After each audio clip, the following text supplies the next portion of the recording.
ಆಗಮಿಸಿರುವಂತ ತಮ್ಮೆಲ್ಲರಿಗೂ ಶರಣಾರ್ಥಿಗಳು. ಬಹಳವಾಗಿ ನೋಡ್ರಿ, ಈ ಉಣಕಲ್ ಕೆರಿ ಮಗ್ಗಲ್ದಾಗ ಅಜ್ಜವರ ಆಶೀರ್ವಚನ ಕೇಳೋದು ಇಷ್ಟ ಆಗ್ಕೊಂಡ ವೈಟ್ ಬೆಳಕಿನ ಲೈಟ್ ನೋಡಕ್ ಕುತ್ಕೊಂಡು ಆನಂದವಾಗಿ ಕುರ್ಚಿಯ ಮೇಲೆ ಕುತ್ಕೊಂಡು ಏನು ಆನಂದವಾಗಿ ಅವರ ಪ್ರವಚನವನ್ನ ಪ್ರಸ್ತುತ ದಿನಮಾನದ ವಿಚಾರಗಳನ್ನು ಹೇಳುವುದ್ರ ಮುಖಾಂತರವಾಗಿ ಇವತ್ತು ಕೆಲವು ಮಂದಿ ಅಂತಾರ ಎಲ್ಲ ಏದೊಳಗೆ ನಡೆದೈತ್ರಿ ಅಂತಾರೆ. ಈಗ ವಾಸ್ತು ಹೇಳೋರು ಬಂದಾರ, ಜ್ಯೋತಿಷ್ಯ ಹೇಳೋರು ಬಂದಾರ, ಗೊಂಬೆನೂ ಎಲ್ಲ ಮಾಡಕತ್ತಾವ, ಮತ್ತು ಪ್ರವಚನನು ಬರ್ತಾವ್ರ, ಅವು ಚಲುವಾಗ್ಯಾವ. ಮತ್ತೆ ನಿಮ್ಗೆ ಗೊತ್ತಿರಲಿ, ಗೊಂಬೆನೂ ಪ್ರವಚನ ಮಾಡಕ್ ಚಲುವಾಗ್ಯಾವ. ಆದ್ರೆ ತಲೆಯಾಗಿ ಇಟ್ಕೋಬೇಕು, ಗೊಂಬೆ ಮಾತಾಡಿದ್ದು ಕಿವಿಗೆ ಆನಂದ ಕೊಡ್ತದ, ಪೂಜ್ಯರು ಮಾತಾಡಿದ್ರು ಹೃದಯಕ್ಕೆ ಆನಂದ ಕೊಡ್ತದ ಅನ್ನುವಂಥದ್ದನ್ನು ಇಲ್ಲಿ ಕುಂತಾಗ ತಿಳ್ಕೊಬೇಕಲ್ಲ. ಇಂಥ ದಿನಮಾನದೊಳಗೆ ಪ್ರವಚನದ ಅವಶ್ಯಕತೆ ಎಷ್ಟೈತಿ ಅಂತ ನೀವು ಕೇಳಿದ್ರೆ, ಬೇಕಾದಷ್ಟು ತಂತ್ರಜ್ಞಾನ ಮುಂದುವರೆದೈತೆ ಅಂದ್ರೂ ಸಹಿತ ಗೂಗಲ್ ನಮ್ಗೆ ಏನ್ ಕೊಡ್ತದ, ಇನ್ಫಾರ್ಮೇಶನ್ ಕೊಡ್ತದೆ. ಗೂಗಲ್ ಅಷ್ಟೇ ಮಾಡಕ್ ಸಾಧ್ಯ. ಅದು ಕರೆಕ್ಟ್ ಐತೆ ಇಲ್ಲ ಅಂತ ನೋಡ್ಬೇಕಾದ್ರೆ ಮತ್ತೆ ಹೊಡಿ ಅಂತ ಜ್ಞಾನಕ್ಕೆ ಬರ್ಬೇಕು, ನೀವು ಪುಸ್ತಕದ ಜ್ಞಾನಕ್ಕೆ ಬರ್ಬೇಕು. ಗೂಗಲ್ದಾಗ ತಪ್ಪು ತೋರಿಸಿದ್ರೆ ನಾವು ಕಂಡು ಹಿಡಿಯವ್ರಿ. ಅಲ್ಲಿ ಒಂದು ತಪ್ಪು ತೋರಿಸ್ತಂದ್ರೆ ಅದ ಈ ಗೂಗಲ್ ದಾರಿ ಹಿಡ್ಕೊಂಡು ಹೋದವ್ರು ಎಷ್ಟೋ ಮಂದಿ ಅಡವ್ಯಾಗ ಹೋಗ್ಬಿದ್ದಾರೆ. ಗೂಗಲ್ ಮ್ಯಾಪ್ ನೋಡ್ಕೊಂಡು ಹೋಗ್ತಾರಲ್ಲ, ಅಡವ್ಯಾಗ ಹೋಗ್ಬಿದ್ದಾರೆ. ಆದ್ರೆ ಗೂಗಲ್ ಮ್ಯಾಪ್ ಅನ್ನುವಂಥದ್ದು ರಸ್ತಾ ತೋರಿಸ್ತದ.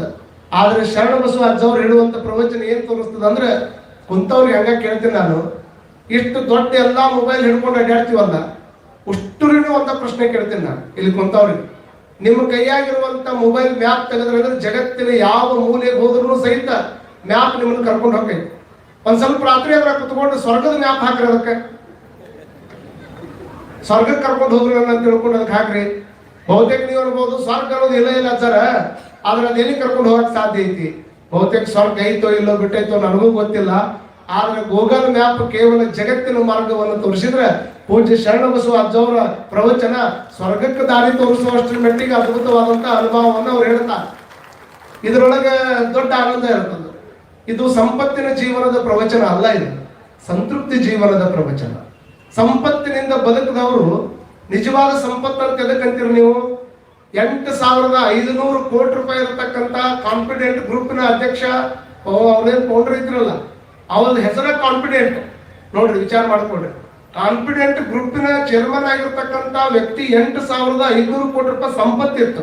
ಆದ್ರೆ ಆ ಸಂಪತ್ತು ಅವ್ರಿಗೆ ಎಂತ ಆಪತ್ತು ತಂತಂದ್ರೆ ಅವರ ಗುಂಡಿಟ್ಕೊಂಡು ಕೆಳಗೆ ಬೀಳುವಂತ ಪ್ರಯತ್ನ ಆಯಿತು.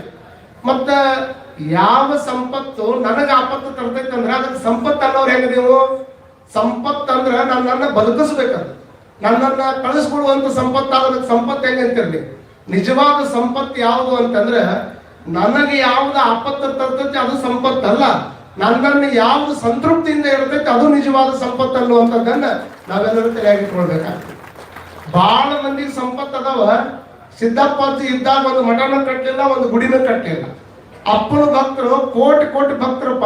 ಇದ್ದಾಗ ಮೇಲಿದಲ್ಲ, ಸತ್ ಮೇಲೆ ಹೆಂಗ್ ಬರೀತೀವಿ ಅನ್ನೋದು ಬಹಳ ದೊಡ್ಡದಂತ ಅಜ್ಜನ ಮಾತುಗಳು. ಅವೇನು ದೊಡ್ಡ ಗ್ರಂಥದೊಳಗಿರ್ತಕ್ಕಂಥ ಮಾತುಗಳಲ್ಲ, ಸಹಜ ಸಹಜ ಸಹಜ ಮಾತುಗಳನ್ನ ಆಡಿ ಆಡಿ ಆಡಿ ಆಡಿ ಭಕ್ತರಿಗೆ ಒಂದೇ ಮಾತುಗಳನ್ನ ಅದ್ಭುತವಾದಂತ ತತ್ವವನ್ನು ಇಟ್ಟು ಹಲವಾರು ಭಕ್ತರ ಮನಸ್ಸನ್ನ ಸುಧಾರಣೆಗೊಳಿಸಿದಂತವ್ರು ಸಿದ್ದಪ್ಪಜ್ಜ. ಸಂತೃಪ್ತಿ ಬದುಕು ಹೆಂಗಿತ್ತು ಅವ್ರದ್ದು? ಸದಾಕಾಲ ಸ್ಮಶಾನದಾಗನೇ ಇರ್ತಿದ್ರು ಅಜ್ಜ ಅವರು. ಯಾವಾಗ್ಲೂ ಒಂದು ಬೆಂಕಿ ಕುಂಡ ಮುಂದೆ ಇಟ್ಕೊಂಡು ಬೂದಿ ಒಳಗಡೆ ಇರೋರು. ಮೈಲಾಲಿಂಗಪ್ಪನ ಕಟ್ಟಿ ಮುಂದೆ ಕುಂದ್ರವ್ರು. ಯಾರು ಬಂದ್ರು ಅಲ್ಲೇ ಬಸವಣ್ಣನ ವಿಚಾರ ಹೇಳೋರು, ಶಾಸ್ತ್ರ ಹೇಳೋರು. ವಿಚಾರ ಮಾಡ್ಕೊಳ್ರಿ, ಅಜ್ಜವ್ರು ಬಹಳ ಸ್ಮಶಾನದಾಗ ಇರ್ತಿದ್ರು ಅಂತಂದ್ರೆ ಏನು? ನಾವು ಸ್ಮಶಾನಕ್ಕೆ ಯಾವಾಗ ಹೋಗಿವಿ ಇದ್ದವ್ರು, ಅದು ಇದ್ದಿದ್ದ ಕೆಲವು ಮಂದಿ ಹೋಗುದು ಬಿಟ್ಟಾರ. ಅಲ್ಲಿ ಸತ್ರು ಹೋಗುದಂತ ಮಂದಿ ಹುಟ್ಟೈತಿ. ಅಲ್ಲೇ ರೊಕ್ಕ ಕೊಟ್ಟು ಅಲ್ಲೇ ಇದನ್ನ ಮಾಡ್ಕೊಂಡು ಅವ್ರಿಗೆ ಬಿಟ್ಟು ಮುಗಿಸ್ಬಿಟ್ಟಿದ್ರೆಲ್ಲ ಅನ್ನುವಂತ ಮಂದಿನೂ ಹುಟ್ಟೈತಿ. ಆದ್ರೆ ನಾವು ಯಾವ್ದು ಯಾವಾಗ ಹೋಗ್ಬೇಕಂತೀವಲ್ಲ, ಅದು ಅದಾ ಪರ್ಮನೆಂಟ್ ಅನ್ನುವಂಥದ್ದನ್ನು ಸಿದ್ದಪ್ಪ ಅವತ್ತ ಕಟ್ಕೊಂಡಿದ್ರ. ಅದು ಪರ್ಮನೆಂಟ್ ಐತಂತ. ನೀವು ಎಂತ ದೊಡ್ಡ ಮನೆ ಕಟ್ಟಿರಿ, 60-40 ಸೈಟ್ ಕಟ್ಟಿರಿ, ಸೈಟ್ನೊಳಗೆ ಭಾರಿ ರೊಕ್ಕ ಹಾಕಿ ಮನೆ ಕಟ್ಟಿವಿ ಅಂತಂದ್ರೆ ನಿಮ್ಮ ಮಗಳಿಗೆ ಹೇಳಿ ಸಾಯ್ರಿ ನೀವು. ಎಷ್ಟು ವರ್ಷ ಕಷ್ಟಪಟ್ಟು ಮನೆ ಕಟ್ಟಿನಪ್ಪ, ನಾಳೆ ಸತ್ತ ಮೇಲೆ ಮತ್ತೆ ಅಲ್ಯಾಕೆ ನಾನು ಹೋಗಿದ್ದಿ? ನಾ ಯಾವ ರೂಮ್ನಾಗ ಮಕ್ಕೊಂತಿದ್ದೆ ಅದ ರೂಮ್ನಾಗ ಇಡು ಅಂದ್ರೆ ನಿಮ್ನ ಕೇಳಾಕತ್ತೀರಿ ಅಣ್ಣವ್ರ. ನಾನು ಮತ್ ನಾ ಎಷ್ಟಕೊಂಡ ಲೋನ್ ತೆಗೆದವ್ ನಾನು, ತೀರಿಸ್ದವ್ ನಾನು, ಕಟ್ಟದವ್ ನಾನು, ಮದುವೆ ಮಾಡಿದವ್ ನಾನು, ಎಲ್ಲ ಮಾಡೀನಿ. 8 ವರ್ಷದ ರೂಮ್ನಾಗ ಮಕ್ಕೊಂಡಿನಿ. ಮತ್ ಸತ್ ಮೇಲೆ ತಗೊಂಡು ಹೋಗಿ ಯಾರಿಲ್ಲ ಅಂದ್ರೆ ಯಾಕೆ ಇಡ್ತೀಯಪ್ಪ? ಇದರ ರೂಮ್ನಾಗ ಒಂದು ಕೆಟ್ಟ ತೆಗೆದು ಇಡು ನನ್ನ ಅಂತ ಕೇಳಿದ್ರೆ ಮಗ ಅಂತಾರ, ಇದ್ದಾಗಿರೋದಕ್ಕೆ ಮನೆ ಅಂತಾರಪ್ಪ, ಸತ್ ಮೇಲೆ ಇರೋದಕ್ಕೆ ಸ್ಮಶಾನ ಅಂತಾರ. ನಿಜವಾದ ಮನೆ ಅಲ್ಲೇ ಐತಂತ ಚಪ್ಪಾಳಿ ಹೊಡೆದವ್ರು ಯಾರು ಇಟ್ಟಾರ ನಿಮ್ಮ ಮನ್ಯಾಗ? ನಿಮ್ಮನ್ನು ಇಡಕ್ ಸಾಧ್ಯನೇ ಇಲ್ಲ. ಅಂದ್ರೆ ನೀವು ಖುಷಿ ಪಡಿಸಕ್ ಚಪ್ಪಾಳಿ ಹೊಡಿತೀರಿ, ನಂಗೆ ಗೊತ್ತೈತೆ ಅದು ಹೊಡಿಬೇಕು ಮತ್ತೆ ಹಂಗಂತ ತಿಳ್ಕೊಂಡು ಹೊಡಿದು ಬಿಟ್ಗಿಟ್ರಿ ನೀವು ಚಪ್ಪಾಳಿನ. ಕಾರಣ ಏನು ಅಂತಂದ್ರ ಯಾವ್ದು ಇದ್ದಾಗ ಇರ್ತದಲ್ಲ, ಜೀವಂತ ಇದ್ದಾಗ ಇರೋದು ಮನಿ ಅನಿಸ್ಕೊಂತದ, ಹೋದ್ಮೇಲೆ ಏನೋ ಕುಂದ್ರದೈತಲ್ಲ ಅದಕ್ಕೆ ಸ್ಮಶಾನ ಅಂತ ಕರೀತದ. ಜಗತ್ತಿನೊಳಗ ಯಾವಾಗರ ಮನುಷ್ಯಗೆ ಬಾಳ ನೋವಾಗೈತಂದ್ರೆ ಯಾವಾಗರ ಒಮ್ಮೆ KMC ಒಳಗೆ ಹೋಗಿ ಬರ್ಬೇಕು. KMC ಒಳಗೆ ಅಡ್ಡಾಡಿ ಬರ್ಬೇಕಲ್ಲಿ. ಅಡ್ಡಾಡಿ ಬಂದಾಗ ಗೊತ್ತಾಗ್ತದ ಎಷ್ಟು ಮಂದಿ ಕೈ ಕಳ್ಕೊಂಡವ್ರು ಅದಾರ, ಎಷ್ಟು ಮಂದಿ ಕಾಲು ಕಳ್ಕೊಂಡವ್ರು ಅದಾರ, ಎಷ್ಟೋ ಮಂದಿ ಕಿಡ್ನಿ ಕಳ್ಕೊಂಡಾರ, ಲಿವರ್ ಕಳ್ಕೊಂಡಾರ, ರಕ್ತ ಹಾಕಿಸ್ಕೊತಾರ, ರಕ್ತ ತೆಗೆಸ್ಕೊತಾರ.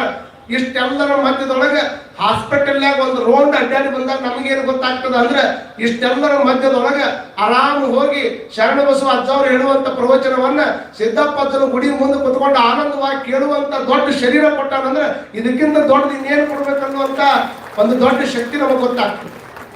ಯಾವಾಗಾರ ಒಮ್ಮೆ ಜೈಲಿಗೆ ಹೋಗಿ ಬರ್ಬೇಕು. ಮತ್ತೆ ಜೈಲಿಗೆ ಹೋಗಂದ್ರೆ ಯಾರು ಹೊಡೆದು ಹೋದ್ರಿ ನೀವು? ಹಂಗೂ ತಿಳ್ಕೊಳ್ಳೋ ಮಂದಿನ ಜೈಲಿಗೆ ಹೋಗುದಂದ್ರೆ ಯಾವಾಗ ಒಂದು ಅವಕಾಶ ಇರ್ತಾವ. ಹೋಗುವಂಥದ್ದು ಒಳಗೆ ಹೋದಾಗ ಗೊತ್ತಾಗ್ತದ ಎಷ್ಟು ರೊಕ್ಕ ಇದ್ರೇನು, ಎಷ್ಟು ಇದ್ರೇನು, ಚಿತ್ರ ಹಿಂಸೆ ಅನುಭವಿಸುವಂತದ್ದು. ಒಳಗೆ ಎಷ್ಟೇ ತಿನ್ನಾಕ್ ಕೊಡ್ತಾರ ಉಣ್ಣಾಕ್ ಕೊಡ್ತಾರ ಅಂದ್ರೆ ಸ್ವತಂತ್ರ ಇರುವುದಿಲ್ಲ ಅವ್ರಿಗೆ. ಸ್ವತಂತ್ರತೆ ಇರ್ತದ, ಸ್ವಾತಂತ್ರ್ಯ ಇರುವುದೇ ಇಲ್ಲ ಅವ್ರಿಗೆ. ಆದ್ರೆ ನಾವು ಎಷ್ಟು ಹಕ್ಕಿ ಹಂಗೆ ಹಾರಾಡ್ಕೊಂತ ಸ್ವಚ್ಛಂದವಾಗಿ ಇಲ್ಲಿ ಕುಂದಿರ್ತೀವಿ, ಅಲ್ಲಿ ಕುಂದಿರ್ತೀವಿ. ಕೆಲವು ಮಂದಿ ಪ್ರವಚನಕ್ಕೆ ಬಂದಿರ್ತಾರ, ಆ ಕಡೆ ನಿಂತಿರ್ತಾರ, ಇನ್ನು ಕೆಲವು ಮಂದಿ ಆ ಕಡೆ ನಿಂತಾರ, ಇನ್ನು ಕೆಲವು ಮಂದಿ ಆ ಕಡೆ ನಿಂತಾರ, ಕೆಲವು ಮಂದಿ ಕುರ್ಚಿಯದ ಹಿಂದೆ ಕುಂತಾರ. ಇಷ್ಟೆಲ್ಲ ಆನಂದವಾಗಿ ನಮಗೆ ಸ್ವಚ್ಛಂದವಾಗಿ ಇರಾಕೈತಲ್ಲ. ಜೈಲಿನಾಗಿದ್ದವ್ರು ನೋಡಿದಾಗ ನಾವೆಷ್ಟು ಸ್ವತಂತ್ರ ಆಗಿದ್ದೀವಿ ಅನ್ನುವಂಥದ್ದು ಗೊತ್ತಾಗ್ತದ. ಇನ್ನು ಕೊನೆಯದಾಗಿ ಯಾವಾಗ ಒಮ್ಮೆ ಸ್ಮಶಾನಕ್ಕೆ ಹೋಗ್ಬೇಕು. ಸ್ಮಶಾನಕ್ಕೆ ಹೋಗ್ತೀರಿ ನೀವು ಯಾವಾಗ? ಬಹಳಷ್ಟು ಮಂದಿ, ಎಷ್ಟು ಮಂದಿ ಸ್ಮಶಾನಕ್ಕೆ ಹೋದವ್ರು ಇದ್ರಿ? ಎಲ್ಲರೂ ಹೋದವ್ರು ಅದಿರಿ. ಮಣ್ಣು ಕೊಡಾಕ್ ಹೋಗಿವಿ, ಮಾಲೆ ಹಾಕಕ್ ಹೋಗಿವಿ, ಮಣ್ಣು ಕೊಡಾಕ್ ಹೋಗಿವಿ, ಅದ್ರ ಜೊತೆಗೆ ಸುಡಾಕ್ ಹೋಗಿವಿ, ಎಲ್ಲೆಲ್ಲ ಮಾಡಕ್ ಹೋಗಿವಿ. ಆದ್ರೆ ಯಾರು ಒಬ್ರು ತಿಳ್ಕೊಂಡಿಲ್ಲ ಇವ್ರಂಗ ನಾನು ಒಂದ್ ದಿವ್ಸ ಹೋಗಾವದೀನಿ ಅಂತ ಯಾವ ತಿಳ್ಕೊಂತಾನೆ ಅವ ಜಗತ್ತಿನಾಗ ಎಂದೂ ತಪ್ಪು ಮಾಡಕ್ ಸಾಧ್ಯ ಇಲ್ಲ ಅನ್ನುವಂಥ ಸತ್ಯವನ್ನ ನಾವೆಲ್ಲರೂ ತಿಳ್ಕೊಳ್ಬೇಕಾಗ್ತದೆ. ಅವಾಗೊಮ್ಮೆ ಸ್ಮಶಾನದೊಳಗೆ ಹೋಗಿ ಕುಂದಿರ್ಬೇಕಾಗ್ತದೆ. ಈ ಅಂತಿಮ ಸತ್ಯವನ್ನ ಸದ್ಗುರು ಸಿದ್ದಪ್ಪಜ್ಜನವರು ಇಲ್ಲಿ ಕುಂತ್ರೆ ಇದು ಯಾವಾಗಾದ್ರೂ ಹೋಗುವಂತ ಮನಿ ಇದು. ಸ್ಮಶಾನದಾಗ ಕುಂತೀವಿ ಅಂತಂದ್ರೆ ಈ ಮನೆಯನ್ನ ಎಲ್ಲಿ ಏನು ಮಾಡಕ್ ಆಗುದಿಲ್ಲ, ನಿಜವಾದ ಮನಿ ಇದ ಜಗನಂದ ಅಂತ ತಿಳ್ಕೊಂಡು ಹೆಚ್ಚು ಸ್ಮಶಾನದೊಳಗೆ ಕಳೆದಾತ ಸದ್ಗುರು ಸಿದ್ದಪ್ಪಜ್ಜ ಅನ್ನುವಂಥದ್ದು ನಾವೆಲ್ಲ ತಲೆಯಾಗಿ ಇಟ್ಕೊಳ್ಬೇಕಾಗ್ತದೆ. ಮರಾಠಿ ಒಳಗೆ ಒಂದು ಮಾತದು, ದರ್ರೋಜ್ 1000 ಮಾನ್ಸೆ ಮರತಸ್ಥಾನ मी मात्र मरणार नाही असे गमेंडित लोक वागतात हे मला आश्चर्य वाटतं. दिवसात 1000 ಮಂದಿ ಸಾಯುವುದನ್ನು ನೋಡ್ತೀವಿ ನಾವು. ಎಷ್ಟು ಮಂದಿ ಸತ್ತವ್ರಿಗೆ ಮಾಲೆ ಹಾಕಕ್ ಹೋಗಿಲ್ಲ, ಎಷ್ಟು ಮಂದಿ ನಾವು ಮಣ್ಣು ಹಾಕಕ್ ಹೋಗಿಲ್ಲ, ಎಷ್ಟು ಮಂದಿ ಮನೆಗೆ ನಾವು ಸತ್ತಲ್ಲಿ ಮಾತಾಡ್ಸಕ್ ಹೋಗಿಲ್ಲ. ಒಬ್ಬರಿಗೆ ಅನ್ಸಿತಿ ಹೌದಪ್ಪ ಇವ್ರು ಹೋಗ್ಯಾರ, ಹೋದವ್ರ ಮನೆ ಮುಂದೆ ಕೂತು 4 ಮಾತು ಹೇಳೋರದ. ಇನ್ನೂ ಕೆಲವು ಮಂದಿ ಹೇಳ್ತಾರೆ ನಾ ಮನಪಾಡು ಮಠಕ್ಕೆ ಫಸ್ಟ್ ಮಠಕ್ಕೆ ಆದ ಕೂಡಲೇನ 8 ದಿವಸದಾಗ ನಮ್ಮ ಮಠದ ಭಕ್ತ ಒಬ್ಬ ತೀರ್ಕೊಂಡ. ನಮ್ಮ ಊರಾಗಿದ್ದು ಒಬ್ರು ಹಿರಿಯರು ಬಂದ್ರು, ಅಜ್ಜವ್ರ ಮತ್ತ ಹಿರಿಯರ್ ಮಠದ ಹಿರಿಯರ್ರಿ ತೀರ್ಕೊಂಡ್ರೆ ಒಂದು ಮಾಲೆ ಹಾಕಿ ಬರೋಲ್ರಿ ಅಂತ. ಅಲ್ಲಿವರೆಗೂ ಯಾರಿಗೂ ಮಾಲೆ ಹಾಕಕ್ ಹೋದವನ ಅಲ್ಲ. ಅಲ್ಲಿ ಹೋದ ಕೂಡಲೇನ ಆ ಮನಿ ಹಿರಿಯ ಮಗಳು ಅಂತಕಿ ಓಡಿ ಬಂದಕಿನ ಎಲ್ಲಾ ಮಾಲೆ ಹಾಕಿ ಇನ್ನೇನು ಹೊಳಬೇಕು ಅನ್ನೋದ್ರಾಗನ ಕಾಲಿಗೆ ನಮಸ್ಕಾರ ಮಾಡಿ ಯಪ್ಪ ಯಜ್ಜ ನಮ್ಮಪ್ಪ ಎದ್ದು ಕೂಡಲಿನ ಮಠನ ಅಂತಿದ್ದ ಅಂತ ಬಂದಕಿ ನನ್ನ ಹತ್ರ. ಅದಕ್ಕ ಬಂದಿನ ಮಾಲೆ ಹಾಕಕ್ ಹಂಗ ಇಷ್ಟು ಅನುಗುಣ ಸುಮ್ಮನೆ ಇರ್ಬೇಕಿಲ್ಲ. ಎದ್ದು ಕೂಡಲೇ ನಮ್ಮ ಅಪ್ಪ ನಿನ್ನ ಮಠನ ಅಂತಿದ್ದ, ನೀ ಕಟ್ಟಳು ಸ್ವಾಮಿ ಆದ್ರೆ ನಮ್ಮ ಅಪ್ಪನ ಬದುಕಿಸ ಹೋಗ್ಬೇಕಂತ ನಿಂತಾಳ ಅಕ್ಕಿ ನನಗೆ.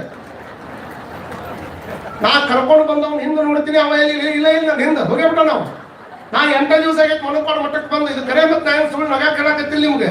ನೋಡ್ರಿ ಗಟ್ಟಳು ಸ್ವಾಮಿ ಆದ್ರೆ ನೀ ಬದುಕಿಸ ಹೋಗಂತ ನಿಂತು ಕೂಡಲೇ ನನಗೆ ಏನ್ ಅನಿಸ್ಬಿಡ್ತು, ಇನ್ನೊಮ್ಮೆ ಇಲ್ಲಿ ಮಾಲೆ ಹಾಕಕ್ ಹೋಗಬಾರ್ದು ಅಂತ ತೀರ್ಮಾನ ಮಾಡ್ಕೊಂಡಿದ್ದೆ. ಏನ್ ಹೋದಲ್ಲ ಬದುಕಿಸ ಹೋಗಂತ ನಿಂತು ಮತ್ತೆ ಇನ್ನೇನ್ ಮಾಡಿದ್ರು. ಅವಾಗ ನಾ ಒಂದು ಮಾತು ಹೇಳಿದೆ, ಸತ್ತವರ ಮನೆಯಲ್ಲಿ ಸಂತೆ ನೆರೆವ ತೆರದಿ, ಸತ್ತವರ ಮನೆಯಲ್ಲಿ ಸಂತೆ ನೆರೆವ ತೆರದಿ, ಸತ್ತವರ ಮನೆ ಮುಂದೆ ಮಾತೊಂದು ಹೇಳಿ ಹೋಗುವರಲ್ಲದೆ ಸತ್ತವರ ಬದುಕಿಸುವ ಸಾಮರ್ಥ್ಯ ಯಾರಿಗೂ ಇಲ್ಲ. ವಿಚಾರ ಮಾಡ್ಕೊಳ್ಬೇಕು. ಸತ್ತವ್ರ ಮನೆ ಮುಂದೆ ಒಂದೊಂದು ಮಾತು ಹೇಳ್ಬೋದು ಅಷ್ಟೇ, ಆದ್ರೆ ಎಲ್ಲರಿಗೂ ಆ ಸಾಮರ್ಥ್ಯ ಇರಂಗಿಲ್ಲ. ದೊಡ್ಡ ದೊಡ್ಡ ಮಹಾತ್ಮರು ಸತ್ತವರನ್ನ ಬದುಕಿಸ್ಯಾರ ಅಂತ ತಿಳ್ಕೊಂಡು ಬಹಳ ಮಂದಿ ಹೇಳ್ತಾರ. ಅವರು ಸತ್ತವರನ್ನು ಬದುಕಿಸಿದ್ರು, ಜೀವನದಾಗಿದ್ದಾಗ ಸತ್ತಂಗಿದ್ದವರನ್ನು ಎಚ್ಚರ ಮಾಡುವಂತ ಕೆಲಸವನ್ನ ಸದ್ಗುರು ಸಿದ್ದಪ್ಪಜ್ಜನವ್ರು ಮಾಡಿದ್ರು ಅನ್ನುವಂತ ಕಾರಣಕ್ಕೆ ಇಷ್ಟೆಲ್ಲ ಇವತ್ತು ಸದ್ಗುರು ಸಿದ್ದಪ್ಪಜ್ಜನ ಗುಡಿ ನೋಡ್ರಿ, ಇಲ್ಲೇ ಉಣಕಲ್ಲ ಅಮರುಗಳ ಎಲ್ಲೆಲ್ಲಿ ಹತ್ತು ಕುಂದಿರ್ತಾನ ಅಲ್ಲೆಲ್ಲಿ ದೊಡ್ಡ ಮಠ. ಅದು ಬಂದಾಗ 4 ದಿವಸ ಚಂದಾಗಿ ಇರಬೇಕು, ಬಂದಾಗ 4 ದಿವಸ ಚಂದಾಗಿರ್ಬೇಕಪ್ಪ. ಯಾರು ಮಾತಿದ್ದು? ಅಜ್ಜನ ಮಾತು. ಬಂದಿವಿ ಈಗ ಚಂದ ಇದ್ದು ಹೋಗ್ಬೇಕು ಬೇಡ, ಇಲ್ಲೇ ಇದ್ದಂಗಿರ್ಬೇಕು, ಇಲ್ಲೇ ಇರ್ಲಾರ್ದಂಗಿರ್ಬೇಕು, ಇಲ್ಲಿ ಇದ್ದಂಗಿರ್ಬೇಕು, ಇಲ್ಲಿ ಇರ್ಲಾರ್ದಂಗಿರ್ಬೇಕು. ಸುಮ್ಮನೆ ಸದ್ಗುರು ಸಿದ್ದಪ್ಪ ಒಂದ್ ದಿವಸ ಕರೀತಾನ ಎದ್ದು ಹೋಗುವಂಗಿರ್ಬೇಕು. ಎದ್ದು ಹೋಗೋ ಮುಂದೆ ಹಂಗ ಹೋಗಂಗಿಲ್ಲ. 4 ಮಂದಿ ಮನಸ್ಸು ಗೆದ್ದ ಹೋಗ್ಬೇಕು ಅಂದ್ರೆ ನಾವು ಬದುಕಿದ್ದು ಸಾರ್ಥಕ ಆಗೈತೆ ಹೊರತಾಗಿ ಮತ್ತೆ ಗೆದ್ದು ಹೋಗೋಣ ಅಂತ ಅಂದ್ರೆ ಕೆಲವು ಮಂದಿ ಗುದ್ದಾಡಿ ಹೋಗೋಣ ಅಂತಾರ. ಅಂತವ್ರಿಗೆ ಏನ್ ಮಾಡೋದಿಲ್ಲ. ಗೆದ್ದು ಹೋಗಾಕ್ ಬಂದಿವೆ ಹೊರತಾಗಿ ಗುದ್ದಾಡಿ ಹೋಗಾಕ ನಾವ್ ಯಾರು ಕೂಡ ಬಂದಿಲ್ಲ. 2 ದಿವಸ ಮತ್ತೊಬ್ಬರು ಕೂಡ ಗುದ್ದಾಡಿ 2 ದಿವಸ ನಾವಿರೋರಿದೀವಿ ಇಲ್ಲಿ. ಯಾರು ಕೂಡ ಗುದ್ದಾಡೋದೈತಿ. ನಾನು ಸೊಟ್ರ ಒಂದು ಊರು ಭಿಕ್ಷೆ ಇದಕ್ಕೆ ಹೋಗಿದ್ದೆ. ಪ್ರವಚನದ ಮುಂಜಾನೆ ಪಾದಯಾತ್ರೆ ಇತ್ತು. ಆ ಊರಾಗ ಹೋದಾಗ ಒಂದು ಪ್ರಕರಣ ನಡೀತಾರೆ ನೋಡ್ರಿ. ವಿಚಾರ ಮಾಡ್ರಿ, ಅಲ್ಲಿ ಒಬ್ಬ ಉದ್ದಕ್ಕೆ ಗಡ್ಡ ಬಿಟ್ಕೊಂಡು ಬಂದು ನನ್ನ ಮಕ್ಕಳ ನಿಂತಿ ಭಸ್ಮದ ಗಂಟಿ ಇಟ್ಕೊಂಡು ಎಲ್ಲರಿಗೂ ಭಸ್ಮ ಹಚ್ತಿದ್ದ.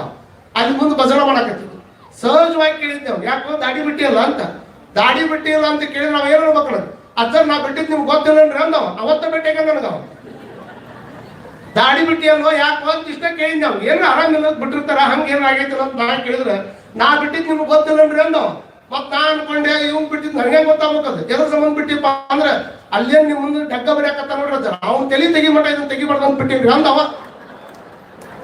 ಡಗ್ಗ ಬಡಿ ಅವನು ತೋರಿಸ್ತಾನ, ತಾಯಿ ಅದಕ್ಕೆ ಬಿಟ್ಟಿನಂತ ಹೇಳ್ತಾನ. ನನಗ್ ಬಳೆ ಕೇಳಿದ್ದ ತಪ್ಪಾತ್ ಬಿಡಪ್ಪ ಅನ್ಕೊಂಡೆ ಮನಸ್ನಾಗ. ಮತ್ ಹೇಳಿದ ಅವಂಗ ಅವನು ತಲೆ ತೆಗಿಬೇಕು ಆಮೇಲೆ ದಾಡಿ ತೆಗಿಬೇಕಂತ ನಿಂತಿಯಲ್ಲ. ಅವ್ನು ತಲೆ ತೆಗೆದ್ರೆ ನಿನ್ನೆಲ್ಲಿ ಇಡ್ತಾರೆ, ಇಲ್ಲಿ ನೀನ್ ಹೋಗಿ ಜೈಲಿಗೆ ಇಡ್ತಾರ. ಅವನು ತಲೆ ತೆಗೆದ್ರೆ ನೀ ಹೋಗಿ ಜೈಲಿಗೆ ಕುಡಿದ್ರು ಯಾವ ಪುರುಷಾರ್ಥ ಐತಪ್ಪ ಇಲ್ಲೇ. ನಾ ಹೇಳಿದ್ದು ಒಂದ ಮಾತು, ಅವಂಗ ತೆಗಿಯಬೇಕಂತ ಐತಲ್ಲ ತಲೆ, ಅವಂಗ ತಲೆ ತೆಗಿಬೇಕಂತ ಐತಲ್ಲ. ತೆಗಿಯಬೇಕನ್ನುವಂಥದ್ದು ಇತ್ತಂದ್ರೆ ಅವನು ತಲೆ ತೆಗಿಯಕ್ ಹೋಗ್ಬೇಡಪ್ಪ.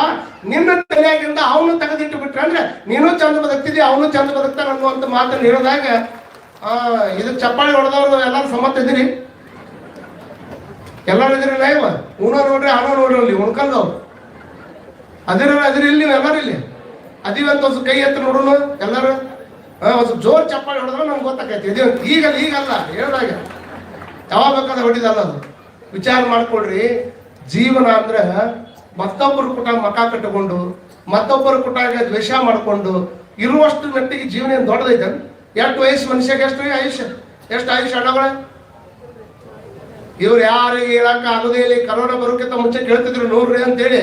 ಈಗ ಹೇಳಂಗಿಲ್ಲ. ಯಾಕಂದ್ರೆ ಪರಮಾತ್ಮ ಹಣ್ಣಿ ಮೇಲೆ ಬರ್ದಾನ 100 ಇಯರ್ ಅಂತ. ಬೆನ್ನ ಮೇಲೆ ಒಂದು ಸಿಕ್ಕ ಹೊತ್ತೇನ ನೋ ಗ್ಯಾರಂಟಿ ಅಂತ. ಯಾವಾಗ ಹಾರ್ತಾವ ಹೇಳಕ್ ಆಗೋದಿಲ್ಲ ಅನ್ನುವಂತ.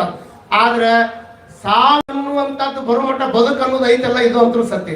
ಸಾವು ಬರೋದಂತ ನಿಶ್ಚಿತ. ಅದು ಬರೋದಕ್ಕಿಂತ ಮುಂಚೆ ಬದುಕೈತಲ್ಲ, ಆ ಬದುಕನ್ನು ಎಷ್ಟು ಚಂದ ಬದುಕಬೇಕಂತ ಎಲ್ಲರಿಗೆ ನೋಡ್ರಿ. ಈ ಒಂದ್ ಏನಾದ್ರು ಹೇಳ್ಬೇಕಂತಂದ್ರೆ ಮಂದಿ ಕೇಳ್ತಾರ, ಹೌದ್ರಿ ಇದ್ರ ಬಗ್ಗೆ ನೀವು ಎಕ್ಸ್ಪ್ಲೇನ್ ಮಾಡಿ ಹೇಳ್ತೀರಿ ಕರೆ. ಹಂಗ ಈಗ ಒಂದ್ ಯಾವ್ದಾರ ವಸ್ತು ತಗೊಳಕ್ ಹೋದ್ರೆ ಅಂದ್ರೆ ಒಂದು ಮೆನೋ ಕಾರ್ಡ್ ಕೊಡ್ತಾರ. ಒಂದ್ ಇಸ್ತ್ರಿ ಕಲ್ ತಗೊಂಡು ಹೋದ್ರೆ ಮೆನೋ ಕಾರ್ಡ್ ಕೊಡ್ತಾರ. ನಮ್ ಮೆನೋ ಕಾರ್ಡ್ ಏನಿರ್ತೈತಿ, ಹೌ ಟು ಯೂಸ್ ಇಟ್, ಇದನ್ನ ಹೆಂಗ್ ಯೂಸ್ ಮಾಡ್ಕೋ. ಒಂದು ಫ್ರಿಜ್ ತಗೊಂಡ್ಬಂದ್ರೆ ಅಂದ್ರೆ ಮೆನೋ ಕಾರ್ಡ್ ತಂದು ಕೊಡ್ತಾರ. ಒಂದು ಕ್ಯಾಮ್ರಾ ತಗೊಂಡ್ಬಂದ್ರೆ ಮೆನೋ ಕಾರ್ಡ್ ಕೊಡ್ತಾರ. ಎಲ್ಲದಕ್ಕೂ ಒಂದು ವಸ್ತು ತಗೊಂಡು ಬಂದ್ರೆ ಅದಕ್ಕೊಂದು ಮೆನೋ ಕಾರ್ಡ್ ಕೊಟ್ಟು ಅದನ್ನ ಹೆಂಗ್ ಯೂಸ್ ಮಾಡಬೇಕು, ಇದು ಎಷ್ಟು ವ್ಯಾರಂಟಿ ಬರ್ತದೆ, ಎಷ್ಟು ಗ್ಯಾರಂಟಿ ಬರ್ತದೆ ಎಲ್ಲ ಬರೆದು ಕೊಡ್ತಾರ. ಇಷ್ಟು ದೊಡ್ಡ ಶರೀರ ಇಟ್ಟುಕೊಂಡು ಮಾನವ ಜನ್ಮಕ್ಕೆ ಬಂದಿವಲ್ಲ, ಇದಕ್ಕೆ ಮೆನೋ ಕಾರ್ಡ್ ಇಲ್ಲೈತಿ. ಒಬ್ಬರಿಗೆ ಯಾರ ಪರಮಾತ್ಮ ಕೈಯಾಗ ಕೊಟ್ಟು ಕಳಿಸ್ಯಾರ, ಇದಿಷ್ಟು ನೋಡ್ಕೊಂಡು ಹಿಂಗ ಬದುಕ್ಪ ನೀನ್ ಅಂತ ತಿಳ್ಕೊಂಡು. ಹಂಗ ನೋಡಿದ್ರೆ ಮನುಷ್ಯರಿಗೆ ಯಾವ ಮೆನೋ ಕಾರ್ಡನ್ನು ಭಗವಂತ ಕೊಟ್ಟಿಲ್ಲ. ಮೆನೋ ಕಾರ್ಡಿನ ರೂಪದೊಳಗೆ ಕೆಲವು ಮಂದಿ ಮಹಾತ್ಮರನ್ನ ಭೂಮಿ ಮೇಲೆ ಹುಟ್ಟಿಸ್ಯಾನ. ಅಂತ ಮೆನೋ ಕಾರ್ಡಿನ ರೂಪದೊಳಗೆ ಭೂಮಿಗೆ ಬಂದವರೇ ಸದ್ಗುರು ಸಿದ್ದಪ್ಪಜ್ಜ ಅನ್ನುವಂಥದ್ದನ್ನು ಅಭಿಮಾನದಿಂದ ನಾವೆಲ್ಲರೂ ಒಪ್ಕೊಳ್ಬೇಕಾಗ್ತದೆ. ಅವ್ರು ಬಂದು ದಾರಿ ತೋರಿದ್ರು. ಸಿದ್ದಪ್ಪಜ್ಜನ ಪ್ರಸಂಗ ಅವ್ರು ಮುಂದೆ ಹೇಳ್ತಾರೆ ನೋಡ್ರಿ. ನಾವೆಲ್ಲ ಮನೆಗೆ ಮದುವೆ ಆಗಿಲ್ಲ ಅಂತ ಮನೆ ಬಿಟ್ಟು ಹೋದವ್ರು ನಾವು. ನಮ್ಮಪ್ಪ ಯಾಕ ಕನ್ಯೆ ನೋಡುವ ನನಗೆ ಸುದ್ದಿನ ತೆಗಿಯೋರು ನನ್ನ ಮನ್ಯಾಗ ಇಷ್ಟು ದಿವಸ ಆಗೈತಿ. ಮತ್ತೆ ಇತ್ತಿತ್ತ ಕನ್ಯೆ ಸಿಗುದು ಭಾಳ ಉಜ್ಜಾಗಿ. ತಂದೆ ತಾಯಿಗಳು ಯಾವ ಮನೆಗೆ ಹೋದ್ರು ಸಹಿತ ಮದುವೆ ಆಗೈತೆ ಅಂತ ಕೇಳಂಗಿಲ್ಲ ನೋಡ್ರಿ ಯಾರನ್ನ ಹುಡ್ರನ್ನ. ಆ 40 ವಯಸ್ಸು ಬಂದ್ರು ಇನ್ನು ಮದುವೆ ಆಗ್ಲಾರ್ದಂಗ ಕುಂತಾವ. ಯಾಕೆ? ಒಂದೇ ಕಾರಣ, ರೈತರ ಕನ್ಯೆ ಸಿಗೋರು. ಇಲ್ಲಿ ಕುಂತವ್ರು ಒಂದು ಮನವಿ ಮಾಡ್ತೀನಿ ನಾನು. ಇದನ್ನ ಹೇಳ್ಬೇಕೋ ಬಿಡ್ಬೇಕೋ ನನಗಂತ್ರ ಗೊತ್ತಿಲ್ಲ. ನಮ್ಮ ಅಮಾಶಿಗೆ ಬರುವ 40% ಜನ ಮದುವೆ ಆಗ್ಲಾರ್ದವ್ರು ಬರ್ತಾರೆ. ಅಜ್ಜವ್ರ ಮದುವೆ ಆಗೋಲ್ಲಿ ಅವ್ರ ಸಮಾಧಾನಕ್ಕೆ ನಾವು ಹೇಳ್ತೀವಿ. ಅದು ಕಾಯಿ ಕಟ್ಟಿ ಹೋಗಪ್ಪ ಅಜ್ಜಗೆ ಅವ್ರ ನಂಬಿಕೆ. ಅವು ನಮ್ಮ ಅಜ್ಜನ ಮೇಲೆ ಇಟ್ಟಂತ ನಂಬಿಕೆ ಆಗಿನ ಆಗ್ತಾವ. ಆದ್ರೆ ಎಷ್ಟು ಮಂದಿಗೆ ಅಂತ ಅದನ್ನ ಹೇಳುದು? ಎಲ್ಲಾರು ಬರೋದು ಒಂದೇ ಸಮಸ್ಯೆ. ಚಲೋ ಹೊಲ ಐತಿ, ಚಲೋ ನೀರಾವರಿ ಐತಿ, ಚಲೋ ದುಡಿತಾನ, ಇಷ್ಟೆಲ್ಲ ಇದ್ರು ಕನ್ಯಾ ಕೊಡಕ್ ಒಲ್ಲೆ ಅಂತಾರ್ರಿ. ಡಿಮಾಂಡ್ಸ್ ಏನಾಗ್ಯಾವ ಮಂದಿವು? ಡಿಮಾಂಡ್ಸ್ ಎಷ್ಟಾಗ್ಯಾವ ಅಂತಂದ್ರ ನೋಡ್ರಿ, ನೌಕರಿ ಇರ್ಬೇಕು. ನೌಕರಿ ಇದ್ರೆ ಅಟ್ಟ ನಡೆಯಂಗಿಲ್ಲ. ಮತ್ತ ಅವನ ಹೆಸರಲ್ಲಿ ಹೊಲ ಇರ್ಬೇಕು. ನೀರ್ ಹೊಲಕ್ಕೂ ಹೋಗಕ್ಕೆಲ್ಲ, ಮತ್ತೊಂದು ಅಲ್ಲಿ ಹೋಗಿ ಅದನ್ನ ನೋಡಕಿನ ಅಲ್ಲ. ಆದ್ರೆ ಸೇಫ್ಟಿ ಹೊಲ ಇರ್ಬೇಕು. ಮುಂದುವರೆದು ಹೆಚ್ಚು ಮುಂದೋಗ್ಯಾರ ಈಗ ಮಂದಿ ಹೆಣ್ಮಕ್ಳು. ಏನು? ನೌಕರಿ ಇರ್ಬೇಕು, ಅವನ ಹೆಸರಲ್ಲಿ ಹೊಲ ಇರ್ಬೇಕು, ಮತ್ತ ಅತ್ತಿ ಮಗ ಜೀವಂತ ಇರ್ಬಾರ್ದು, ಫೋಟೋದಾಗಿರ್ಬೇಕಂತ. ಮತ್ತ ಅವರು ಉಲ್ಟಾ ಅವರು ಅದನ್ನ ವಿಚಾರ ಮಾಡಿದ್ರ ಮತ್ ನೀ ಯಾಕೆ ಬಂದೆ ಎಲ್ಲಿ ನೋಡಾಕ? ಅವ್ರ ಅಷ್ಟೇ ಸಟ್ಟಾಗಿ ಹೋಗ್ಬಿಡ್ತಿದ್ರಲ್ಲ. ಇದನ್ನ ಭಾವನೆ ಇಟ್ಕೊಂಡ್ರೆ ಯಾವ ಮನೆ ಕನ್ಯೆ ಸಿಗ್ತಾವ? ಕನ್ನೇ ಹುಡುಕಿ ಹುಡುಕಿ ಹುಡುಕಿ ಹುಡುಕಿ ಮನುಷ್ಯನಿಗೆ ಎಷ್ಟು ಕಷ್ಟ ಆಗ್ಬಿಟ್ಟದ ಅಂತಂದ್ರೆ ಮೊನ್ನೆ ಒಬ್ಬ ಕನ್ಯೆ ನೋಡಕಂತ ಹೋಗ್ಯಾನ. ಹೋದ ಕೂಡಲೇ ಅವರ ಹುಡುಗಿ ತಾಯಿ ನೀರು ಕೊಡಕಂತ ಹೊರಗೆ ಬಂದ. ನೀರು ಕೊಡಕಂತ ಹೊರಗೆ ಬಂದಾಳ. ಹುಡುಗನ ನೋಡಿದ ಕೂಡಲೇ ತಾಯಿ ಮೋರ್ಚ್ ಬಂದು ಬೇಹುಶಾಗಿ ತಳಗ್ ಬಿದ್ದಾಳ. ಬೇಹುಶಾಗಿ ತಳಗ್ ಬಿದ್ದ ಕೂಡಲೇ ನೀರು ಹಾಕಿ ಎಬ್ಸಿದ್ರಕ್ಕೆ ಏಳು ಮ್ಯಾಕ. ಯಾಕೆ ಹುಡುಗ ದಪ್ಪದನಂತ ಬಿದ್ದೇನ್ ಇಲ್ವಾ ಅಂದ್ಲಕ್ಕೆ. ಯಾಕೆ ಹುಡುಗ ಕರ್ಗದನಂತ ಬಿದ್ದೇನ್ ಇಲ್ವಾ ಅಂದ್ಲಕ್ಕೆ. ಯಾಕೆ ಹುಡುಗರು ನೌಕರಿ ಇಲ್ಲ ಅಂತ ಬಿದ್ದೇನ್ ಇಲ್ವಾ ಅಂದ್ಲಕ್ಕೆ. ಮತ್ತು ಹುಡುಗನ ನೋಡಿದ ಕೂಡಲೇ ಯಾಕೆ ಬಿದ್ದಿದ್ದಾಳಗ ಅಂದ್ರೆ ಇಲ್ಲ, ನಾನು ಅವನ ರೊಕ್ಕನೂ ನೋಡಿಲ್ಲ, ಅವನ ಮುಖಾನು ನೋಡಿಲ್ಲ, ಅವನ ದೇಹನೂ ನೋಡಿಲ್ಲ, ಇದ್ರ ಸಂಬಂಧ ನಾ ಬಿದ್ದಿಲ್ಲ. ಇದು 38 ವರ್ಷದಿಂದ ನನ್ನ ನೋಡಕ್ ಬಂದಿತ್ತು, ಇನ್ನು ನೋಡೋದ್ರಾಗ ಐತಲ್ಲ ಅಂತ ತಲೆ ಮೋರ್ಚಿ ಬಂದು ಬಿದ್ದೀನಿ ಅಂತ. 38 ವರ್ಷದಿಂದ ಅವ್ನು ನೋಡಾಕದಾನ. ಮತ್ತೊಳಕಿನ ಮಗಳು ನೋಡಾಕ್ ಬಂದಾನ ಅಂದ್ರೆ ಅವನ್ ತಪ್ಪಲ್ಲದ. ಕನ್ಯೆ ಕೊಂಡಾಗ ಕುಂತಿರಲ್ಲ ನೀವು, ನಿಮ್ ತಪ್ಪದ. ನಿಮ್ ತಪ್ಪು ನೀವು ಹೇಳಿದ್ರೆ ಚಪ್ಪಾಳಿ ಹೊಡಿಯವ್ರ ನೀವು ಹೇಳಿಲ್ಲ ಹೊಡ್ಯಾಂಗಿಲ್ಲ. ಯಾಕಂದ್ರೆ ಹುಟ್ಟಿದ್ರು ರೈತರ ಮನ್ಯಾಗ. ಆದ್ರೆ ಒಂದು ಸತ್ಯ ತಿಳ್ಕೊಡ್ರಿ, ಎಲ್ಲರಿಗೇನು ಸ್ಪಷ್ಟವಾಗಿ ಹೇಳ್ತೀನಿ. ಸಿದ್ದಪ್ಪಜ್ಜನ ಗುಡಿಯಾಗ ಈ ಸದ್ಯ AI ಕಾಲದಾಗ ಬದುಕಾಕತ್ತೀವಿ ನಾವು. ಇನ್ನೂ ಪೂರ್ಣ ಪ್ರಮಾಣದಾಗ AI ಇಂಪ್ಲಿಮೆಂಟ್ ಆಗಿಲ್ಲ. ಆರ್ಟಿಫಿಷಿಯಲ್ ಇಂಟೆಲಿಜೆನ್ಸ್ ಕಾಲದೊಳಗೆ ಬದುಕಾಕತ್ತೀವಿ. ಮುಂದೆ ಎಲ್ಲದರಗೂ ಸಹಿತ ಇವತ್ತಿದ್ದ ಇಂಜಿನಿಯರ್ ಇದ್ದಂಗಿರೋದಿಲ್ಲ, ಇದ್ದ ಡಾಕ್ಟರ್ ಇದ್ದಂಗಿರೋದಿಲ್ಲ. ಇನ್ನು 10 ವರ್ಷ ಹೋದ್ರೆ ಎಲ್ಲಾರು ತಮ್ಮ ನೌಕರಿಯನ್ನ ರೂಪಾಂತರ ಮಾಡ್ಕೊಂತಾರೆ. ಇದ್ದಿದ್ದನ್ನು ಮತ್ತೆ ಬೇರೆ ಕಲಿಬೇಕು. ನಾವು ಅಪ್ಡೇಟ್ ಆಗ್ಬೇಕು. ಅಪ್ಡೇಟ್ ಆಗ್ಲಿಲ್ಲ ಅಂದ್ರೆ ಮತ್ತೊಬ್ಬರ ಜೀವನದಾಗ ಔಟ್ಡೇಟೆಡ್ ಆಗ್ಬೇಕಾಗ್ತದೆ. ಆದ್ರೆ ಇನ್ನು ಮುಂದಿನ ದಿನಮಾನದಾಗ ಎಲ್ಲಾ ಇದ್ದ ನೌಕರಿಗಳು ಹೋದ್ವು ಅಂದ್ರೆ ಮತ್ತೆ ಹೊಳ್ಳಿ ಅದಕ್ಕೆ ಬರ್ತಾರೆ ಅಂದ್ರೆ ರೈತಾಪಿಗಿನ ಬಂದು ನಿಲ್ತಾರೆ ಹೊರತಾಗಿ ಮತ್ತೊಂದು ಕೆಲಸಕ್ಕಿಲ್ಲ. ಚಪ್ಪಾಳಿ ಹೊಡೆದವರೆಲ್ಲ ತಿಳ್ಕೊಂಡ್ಬಿಟ್ಟಿದ್ರು ರೈತರ ಯಾಕೆ ಸರ್ಕಾರಕ್ಕೆ ಪತ್ರ ಬರೀತಿದ್ರು ಕಣ್ಣೇ ಸಿಗೋಲ್ಲ ಅಂತೇಳಿ. ನೀವು ಖುಷಿ ಪಡಿಸಕ್ ಚಪ್ಪಾಳಿನೂ ಹೊಡಿತೀರಿ. ನಾನು ಹೇಳಕತ್ತು ನೌಕರಿದಾರರನ್ನು ನೋಡ್ಬೇಡ್ರಿ ಅಂತ ಹೇಳಕತ್ತಿಲ್ಲ, ನೋಡ್ರಿ. ಆದ್ರೆ ರೈತಾಪಿ ಜನ ಕೆಟ್ಟ ಅನುಭವನೆಯೊಳಗೆ ನೀವು ಬಂದ್ರಿ ಅಂತಂದ್ರೆ ಮತ್ತೆ ಅವ್ರು ಬದುಕುದು ಹೆಂಗೆ ವಿಚಾರ ಮಾಡ್ಕೊಳ್ಬೇಕು. ನಿಜವಾದ ರಟ್ಟಿ ಮೇಲೆ ದುಡಿದು ಅಜ್ಜವ್ರು ಹೇಳಿದ್ರಲ್ಲ, ನಾನು ಮುಂಬೈಗೆ ಹೋಗಿದ್ದೆ. ಮುಂಬೈಗೆ ಹೋದಂತ ಟೈಮ್ಗಳು ಬಸವ ಜಯಂತಿ ಕಾರ್ಯಕ್ರಮಕ್ಕೆ ಹೋಗಿದ್ದೆ. ಆ ಬಸವ ಜಯಂತಿ ಕಾರ್ಯಕ್ರಮ ಮುಗಿಸಿ ಒಂದು ವೃದ್ಧಾಶ್ರಮಕ್ಕೆ ಹೋಗೋ ಪ್ರಸಂಗ ಬಂತಲ್ಲಿ. ಅಲ್ಲಿ ಹೋದಾಗ ನಾನು ಮರಾಠಿ ಬರ್ತದೆ. ಮರಾಠಿ ಒಳಗೆ ನಾನು ಕೇಳ್ಕೊಂತ ಬಂದೆ. ಅವ್ರು ಮರಾಠಿ ಬರೋದ್ರಿಂದ ಕೇಳ್ಕೊಂತ ಬಂದಾಗ ಎಷ್ಟು ಮಂದಿ, ಒಂದು 30 ರಿಂದ 32 ಜನ ಅಗದಿ VIP ಸಿಕ್ರಲ್ಲಿ ಎಲ್ಲೇ ವೃದ್ಧಾಶ್ರಮದಾಗ. ಆ ವೃದ್ಧಾಶ್ರಮದಾಗ ಇರ್ತಕ್ಕಂಥವ್ರನ್ನೆಲ್ಲರನ್ನು ನಾವು ವಿಸಿಟ್ ಮಾಡ್ಕೊಂಡು ಮಾತಾಡ್ಕೊಂತ ಬಂದಾಗ ಅವಾಗ ಅವ್ರು ಹೇಳಿದ್ದು ಒಂದ ಉತ್ತರ, ನೀವು ಯಾರ ತಂದೆ ತಾಯಿ ಅಂತ ಕೇಳಿದ್ರೆ ಒಬ್ರು ಡಾಕ್ಟರ್ ಅಂತ ಹೇಳಿದ್ರು, ಒಬ್ರು ಇಂಜಿನಿಯರ್ ಅಂತ ಹೇಳಿದ್ರು, ಅನೇಕ ಉದ್ಯಮಿಗಳ ಹೆಸರು ಹೇಳಿದ್ರು. ಅಪ್ಪಿ ತಪ್ಪಿ 32 ಮಂದಿ ಒಳಗೆ ಒಬ್ಬ ತಂದೆ ತಾಯಿನೋ ನನ್ನ ಮಗ ರೈತ ಅದಾನ ಅವತ್ತಂದು ವೃದ್ಧಾಶ್ರಮ ಬಿಟ್ಟಾನಂತ ಯಾವ ತಂದೆ ತಾಯಿಗಳು ಅಲ್ಲಿ ಕುತ್ಕೊಂಡು ಹೇಳಿಲ್ಲ. ಇದನ್ನ ಯಾಕೆ ನಾನು ಇಲ್ಲಿ ಹೇಳಕತ್ತೀನಿ ಅಂದ್ರೆ ಎಷ್ಟೇ ಕಷ್ಟ ಆದ್ರೂ ಸಹಿತ ಜನ್ಮ ಕೊಟ್ಟ ತಂದೆ ತಾಯಿ ಅದು ತಾಯಿ ಹಾಲು ಕುಡಿದ ನಂತರ ಬಿಟ್ಟ ನಂತರದಲ್ಲಿ ಹಸು ಇರ್ಲಿ, ಎಮ್ಮೆ ಇರ್ಲಿ, ಆಕಳು ಇರ್ಲಿ, ಆಡಿರ್ಲಿ, ಆ ಹಾಲು ಕೊಟ್ಟಿರ್ತಕ್ಕಂಥ ದನನೂ ಸಹಿತ ನಾನು ಮನ್ಯಾಗ ಇಟ್ಕೊಂಡ ಜೀವನ ಮಾಡ್ಬೇಕನ್ನವ ಅವ ಪಕ್ಕ ನಾಡಿನ ರೈತ ಅನ್ನುವಂಥ ದನ ತಾವೆಲ್ಲ ತಲೆಯಾಗ ಇಟ್ಕೊಳ್ಬೇಕು. ಬಟ್ರೆ ಒಂದು ಚಪ್ಪಾಳಿ ಕುತ್ಕೊಂಡು ನಾವು ಎಲ್ಲಿ ಚಪ್ಪಾಳಿನ ಸಮಯ ಆಗಕ್ಕೆ ಬಂದಾಗ ನೀವು ಕಂಪ್ನಿಯಾಗ ಚಪ್ಪಾಳಿ ಹೊಡಿಸೋದು ಕಷ್ಟ, ನಗಸೋದು ಕಷ್ಟ. ಕೆಲವು ಮಂದಿ ಚಪ್ಪಾಳಿ ಹೊಡಿದು ಬಿಟ್ಟಾರ, ನಗುದು ಬಿಟ್ಟಾರ. ಇನ್ನು ಕೆಲವು ಮಂದಿ ಹೆಂಗಾಗ್ಯಾರ ಅವ್ರು ಬದುಕಾಕತ್ತಾರ ಅಂತ ನಾವು ಬದುಕಾಕತ್ತೀವಿ ನೋಡ್ರಿ ಸರ್. ಎಲ್ಲಾದ್ರೂ ಮತ್ತೊಬ್ರು ನೋಡೇ ಮಾಡೋದು. ಮತ್ ಕೆಲವು ಮಂದಿ ಹಿಂಗ್ ಬಿದ್ದಾರ ವಿಷಯಕ್ಕೆ ಅವ ಮನಿ ಕಟ್ಟಿಂದಿಲ್ಲ, ಆ ಮನಿ ಕಟ್ಟಬೇಕಂತಾರ. ಏನ್ ತಪ್ಪದು, ಕಟ್ಟಬೇಕು. ಅವ್ನು ನೋಡಿ ಯಾಕೆ ಕಟ್ತೀಯಪ್ಪ, ನೀ ಮನಿ ಕಟ್ತೀಯ, ನಿನ್ ಮಾಡಿ ನೀ ಕಟ್ಬೇಕು. ಯಾವ ಸೈಕಲ್ ತಂದ ನಾನು ಸೈಕಲ್ ತರವನ, ನಾವು ಮೋಟರ್ ಸೈಕಲ್ ತಂದ ನಾನು ಮೋಟರ್ ಸೈಕಲ್ ತರವನ. ಅವ್ನು ಇರ್ಷಕ್ ಬಿದ್ದು ಮತ್ಸರಕ್ಕೆ ಬಿಟ್ಟು ಮಸ್ತರಕ್ಕೆ ಒಳಗಾಗಿ ಅವ ಮಾಡಿದ್ದೆಲ್ಲ ಮಾಡಬೇಕಂತಾನ. ಅವ ಲಗ್ನ ಬಂದಾನ, ನಾನು ಲಗ್ನಕ್ಕೆ. ಮತ್ತೆ ಯಾರೋ ಆಕ್ಸಿಡೆಂಟ್ ಆಗಿ ಸತ್ತ ಸುದ್ದಿ ಕೊಡ್ರು, ಮದುವೆಗೆ ಸಾಯವಲ್ಲಿ ತಿಳಿದಿದ್ದಲ್ಲ ಹೇಳೋದು. ಅವ ಮಾಡಿದ್ದೆಲ್ಲ ಮಾಡ್ಬೇಕು ಅನ್ನೋದಾದ್ರೆ ಮತ್ತೆ ಅವ ಸತ್ತ ಸಾಯ್ಬೇಕಲ್ಲ. ಅದನ್ನ ಮತ್ತೆ ನಿಜವಾದ ಎಲ್ಲದಕ್ಕೂ ಮಾಸ್ತರ್ ಐತಿ, ಸಾವಿಗೆ ಮಾತ್ರ ಮಾಸ್ತರ್ ಇಲ್ಲ ಅನ್ನುವಂಥದ್ದನ್ನು ತಲೆಯಾಗಿ ಇಟ್ಕೊಳ್ಬೇಕು.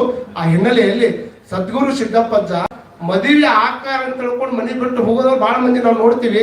ಅಂಥದ್ರೊಳಗೆ ನೋಡ್ರಿ, ತಾಯಿ ತಿರ್ಕೊಂಡ ಮೇಲೆ 2ನೇ ತಾಯಿ ಬಂದ ಮೇಲೆ ಅವರಪ್ಪ ಮದುವೆ ಮಾಡ್ಬೇಕು ಅಂತ ತಿಳ್ಕೊಂಡು ವಿಚಾರ ಮಾಡಿದ್ರೆ ಇನ್ನು ಮನೆಯಾಗ ಮದುವೆ ಮಾಡ್ತಾರ ಅಂತ ತಿಳ್ಕೊಂಡು ಮನೆ ಬಿಟ್ಟು ಬಂದಾವ ದೊಡ್ಡ ಅಂದ್ರೆ ಸದ್ಗುರು ಸಿದ್ದಪ್ಪಜ್ಜ ಅನ್ನುವಂಥದ್ದನ್ನ ನಾವೆಲ್ಲ ತಲೆಯಾಗಿ ಇಟ್ಕೊಳ್ಬೇಕು.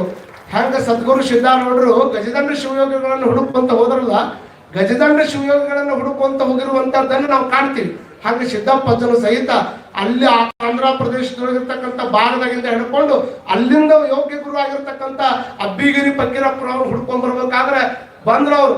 ಬಂದ ಕೂಡಲೇನ ಈಗ ನಾವು ಅಂತೀವಿ ಮಠದಾಗ ಬಂದ ಕೂಡಲೇನ ಸ್ವಾಮಿಗಳು ಯಾರು ಭಕ್ತರು ಬರಲಿಲ್ಲ ಅಂತಂದ್ರೆ ಬಂದ ಕೂಡಲೇ ಮಾತಾಡ್ಸಿದ ಸಿಟ್ಟು ಬರ್ತೈತೆ ನಮಗೆ. ಆದ್ರೆ ಗುರುಗಳಾಗಿರ್ತಕ್ಕಂಥವ್ರು ಶಾಸ್ತ್ರ ಹೇಳ್ತಿದ್ರು, ಇವ್ರು ಬಂದು ಕುತ್ಕೊಂಡ್ರು. ಎಲ್ಲಾ ಶಾಸ್ತ್ರ ಮುಗಿದ ಮೇಲೆ ಯಾರಪ್ಪ ನೀನು ಅಂತ ಕೇಳಿದ್ರು. ಅವ್ರು ನಾವು ಹೇಳ್ಬಿಡ್ತೀವಿ ನಮ್ದೆಲ್ಲ ಇನ್ಸಿಲ್ ಹಂಚಂಗ ನಾ ಹಂಗ್ರಿ ನೀ ಹಿಂಗ್ರಿ ನಾ ಇಂಥವ್ರಿ ಅಂತ ಅವ್ರು ಕೇಳೋಕ್ಕಿಂತ ಮುಂಚೆಗೆ ನಾವು ಹೇಳ್ಕೊತೀವಿ.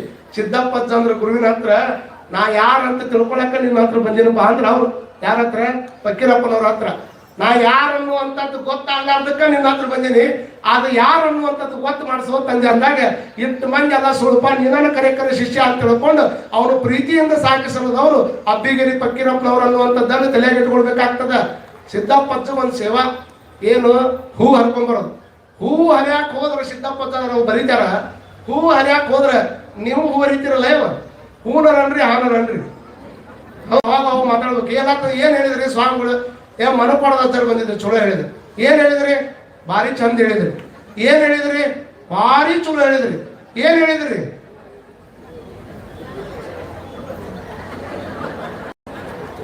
ಇಟ್ಟ ಹೇಳ್ಕೊಂತ ಹೋದ್ರು ಒಬ್ಬ ಹೆಣ್ಮಗಳು ಅಲ್ಲ ಇವ ಭಾರಿ ಚಲೋ ಹೇಳಿದ್ರಿ. ಏನಾರು ಹೇಳಿದ್ ಅಂದಕ್ಕಿ ಯವ್ವ ಅವ್ರ ಮಾತು ಕೇಳಿ ನಕ್ ನಕ್ ಸತ್ವೇ ಅಂದಕ್ಕಿ. ನಕ್ ನಕ್ ಸತ್ವೆ ಅಂದ ಕೂಡಲೇ ಅವಳಿಗೆ ಅಕ್ಕಿ ನೋಡ್ಬೇಕು. ಮಾತು ಕೇಳಿ ನಕ್ ನಕ್ ಸತ್ರೆ ನಾ ಮತ್ತೆ ಹೋಗ್ಬೇಕು, ಕರ್ಕೊಂಡು ಹೋಗ್ಬೇಕ್ರಿ, ಅಲ್ಲೇ ಹೋಗಿರೋಕ್ಕಿಂತ ಅಂದ್ರೆ ಅಕ್ಕಿ ಇಂಥವ್ ಹೇಳ್ರಿ. ಇನ್ನೂ ಒಂದು ತಾಸು ಕೇಳ್ತೀರಿ ನೀವು.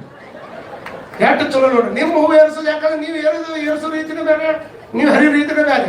ಹಾಂಗ ಅವ್ರು ಇವ್ರು ಹೇಳೋಕ್ಕಿಂತ ಮುಂಚೆಕ್ ಅವ್ರ ಕಂಪೌಂಡ್ ಮುಂದೆ ಅಡ್ಡಾಡ್ದಂಗೆ ಮಾಡಿ, ಅವ್ರ ಕಂಪೌಂಡ್ನಾಗ ಅಡ್ಡಾಡ್ದಂಗೆ ಮಾಡಿ, ಅವ್ರ ಕಂಪೌಂಡ್ನಾಗ ಹೂ ತಗೊಂಡ್ಬಂದು ಸಿದ್ದಪ್ಪಜ್ಜ ನೀವು ಏರಿಸ್ತೀರಿ.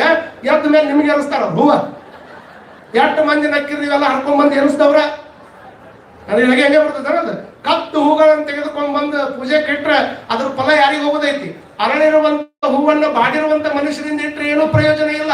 ಆದ್ರೆ ಅದೇ ಮಾಡಿರುವಂತ ಹೂವನ್ನ ತೆರೆದ ಅರಳಿರುವಂತ ಮನುಷ್ಯನಿಂದ ಸಿದ್ದಪ್ಪಜ್ಜನ ಪಾದಕ್ಕೆ ಇಟ್ರೆ ಅವ್ರ ಕೃಪೆ ಆಗತ್ತೆ ಅನ್ನುವಂಥದ್ದನ್ನು ತಲೆಗಿಟ್ಕೊಳ್ಬೇಕಾಗ್ತದ.